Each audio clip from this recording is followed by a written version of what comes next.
Now welcome to another edition of News from Naboo with Thor's Lightning Takes. And let's get right to the news.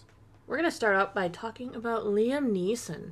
Wasn't he just in the new Naked Gun? Yeah. Yep. Haven't seen it yet, but kind of want to.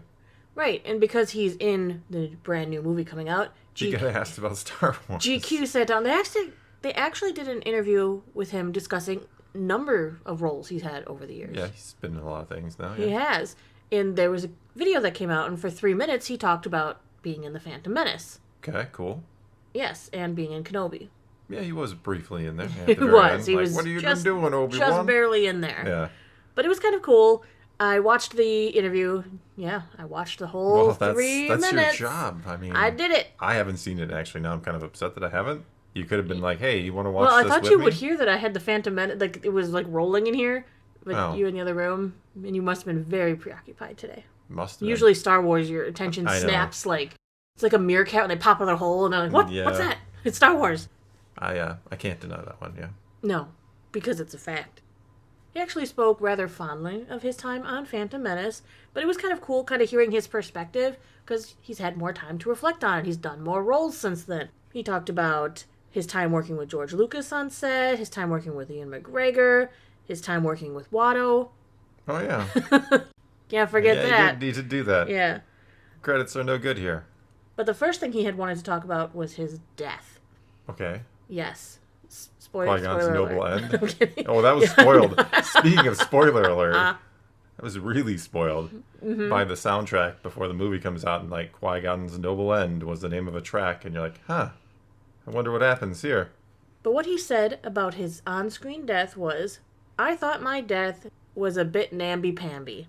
I was supposed to be a Master Jedi, you know. My character fell for that, oh, I'm going for your face. Nope, I'm going for your stomach. Oh, he got me. I was like, oh, please. Hardly a Master Jedi. Wow. He didn't like I his don't know death. how I feel about that. He did not like his death. He thought he should have been able to counter it. Part of me's angry he's talking crap about Qui-Gon Jinn, because that's like my second favorite Jedi behind Luke, I would say. I know. And part of me's like, yeah, that was kind of namby-pamby, wasn't it? He was like, How I'm did a he fall for master. that crap? I'm a Master Jedi. How Yeah. did I fall? Oh, I went for your stomach slam. Gotcha. Yeah, he's got a point, doesn't he? He does. He does have a point. Yeah. So I feel for him. I'm gonna do watch too. that scene in a whole new light. I know. Every time he gets stabbed, I'm gonna be like, namby. Well, every time he like gets hit, like, because he gets like hit in the face and then like gut the shot. hill, It's yeah. like, oh, jeez. Yeah, how did you fall for that? Come on, Qui-Gon, you're better than that. He also talked about the first time that he and Ewan McGregor got to light up those lightsabers on set together. That they both ignited their fake sabers and added their own sound effects. And George was all like, do. boys, you don't have to do that. They all do. They all do. It's funny how many times I've heard that story from like every actor who's ever had, like used a lightsaber in Star Wars has the same story. Hey, Mark Hamill doesn't. Because Well, they didn't know what it was going to say. well, he didn't really use one, and I mean, he turns it on. And, Yeah, but the original guys didn't do. They No. probably didn't know. They didn't know what the sound effect was probably That going would to be be. weird. To, like, here's just this like, lightsaber. it's ignited. You know, it's this laser sword. And like, oh yeah, just swing it and it doesn't make any noise or anything because it's a laser. I don't know. Right. I don't know what they thought back then, but it is interesting that they are the first and the only ones probably never to Didn't make the noise Yeah. because they didn't know what it was going to be. Yeah. Also, in his discussion of being back with Ewan McGregor, he enjoyed coming back for Kenobi. He said, yeah, it was like a one little line I was thing. gonna say it's like a day. Yeah, but he liked that, afterwards he got to hang out and they reminisced and he enjoyed that. He's like, yeah, I came back for one line. Well, he did Clone Wars too a couple times, so it's not like he's never come back. Well, which his is son cool. has actually voiced him as well. What is that, the Tales of the Jedi? Oh yeah, that's Yeah. right. Yeah, 'Cause his, we get young his Qui-Gon, son yeah. came and voiced That's right. young Qui-Gon. That's kind of cool. It's a legacy, a Qui-Gon legacy. Yeah, just don't get fooled like your old man did. Don't go out namby-pamby don't style. go out like a namby-pamby. He also mentioned, of course, how much George Lucas hated directing. George has said it himself. George did not enjoy directing. He talked about George kind of going, okay, do that faster. Yeah, more hey, you, intense. do this faster. Like, he didn't like directing the actors. Liam Neeson said that it was post-production, that's where George really, really shined. That Yeah. he'd get digging into that post-production, and that's where he was going to town. Imagine, and I like the prequels. Don't at me or whatever they say these days. But I like the prequels. I like them a lot. I love the prequels. But imagine if George Lucas hadn't directed them. Imagine if George Lucas had had somebody else write them with him. Because there's an amazing story. The reason why the prequels are great is because the story is great and the execution is not always great. But imagine if the execution had been on par with the story. Well, one execution was not on par with the story. Fair. The title of this video is Liam Neeson goes out like a chump. Yeah. I mean, but he probably doesn't go out like a namby-pamby if it's not for... Right. They probably find a better way that he gets him. Yeah, exactly. Rather than, oh my god, I got hit with the stun. Oh no, the stun lock, yeah. I got stun locked. That's no way to go out. Going out way too many times in video games being stun locked. And this, of course, was the first time he ever worked with a full CGI character, such as Watto. Yeah. Like nobody. And Jar Jar. He works a lot with Jar Jar. Yeah, but Jar Jar. At least, yes. Ahmad was actually standing there in the suit type sort thing. of, yeah. But working with Watto, Watto was not there. He was probably staring at a tennis ball. Probably, yeah.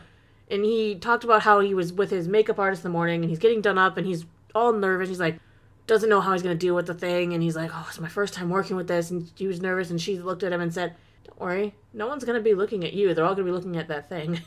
I mean, kinda, yeah. In the scene, you generally are focused on Watto because he's a very interesting-looking character. He was one of the first really... Especially back in the day. Fully CGI characters like that, so she had a point. Okay, well, that's out of all he had to say on his time working on The Phantom Menace. So let's go on to new this week in Star Wars, etc. Color me surprised. Let's start there. Color me surprised. Okay. I totally forgot how fast this is coming out. Tuesday, Sanctuary, a Bad Batch novel, comes out. We just got you haven't even started. I haven't even started. I've been so busy, and Thor doesn't give me any time to read. You're still on vacation, and I don't get any time to read. We took an adventure. We had a great time, and that's why there's been kind of a lack of videos the last few days. So didn't you post some of our pictures or something? You two of them, yeah. I think so. But yes, Tuesday, Sanctuary, a Bad Batch novel comes out. We know it is set during season 2 of the animated series, after the events that happened in the 13th episode titled Pabu. So Tech is still around. Yes. Big spoilers. If you haven't seen Bad Batch, Tech doesn't die or anything. Wink. I said still around. But he could have left. By saying, sure. Echo didn't die. Echo left. Echo wasn't around. I should say, and Echo wasn't around, then not implying he's dead, because he's not. Yeah, I actually spoiled it. Wow. My bad. Wow. For Wednesday, we have Legacy of Vader, number 7, because Kylo Ren cannot get doing enough. His thing. I'm surprised he's been doing so much in this time, honestly. What do you mean? He has a year. He's taking on a survivor of Order 66 this time on a snow-covered planet. Former Jedi Grandia. You get to see some flashbacks of the Clone Wars era, as well as Grandia's daring use of the Force in the face of ultimate betrayal. Probably how he survived Order 66. Sure, probably. Will the survivor of the worst tragedy to befall the Jedi be able to change Kylo's evil ways? Spoiler, we've seen what comes next. Yeah. Mm-hmm. This is not going to go well. Thursday is voice chat at 8 p.m. We will be there. Time. We will be there. Adventure's over. That's all, though, that I have for the news for this week. All right, well, then that's all we got for you this time. So it is your turn. Take to the comments below. Tell us what you think. Did Qui-Gon Jinn go out like a namby-pamby? Mm-hmm. Or did Maul just trick him because Maul was smart? Let's give some credit to Maul. We're kind of taking away all his tomfoolery. Whatever the case may be, leave your comments below. Let's talk some Star Wars. And until next time, thanks for watching.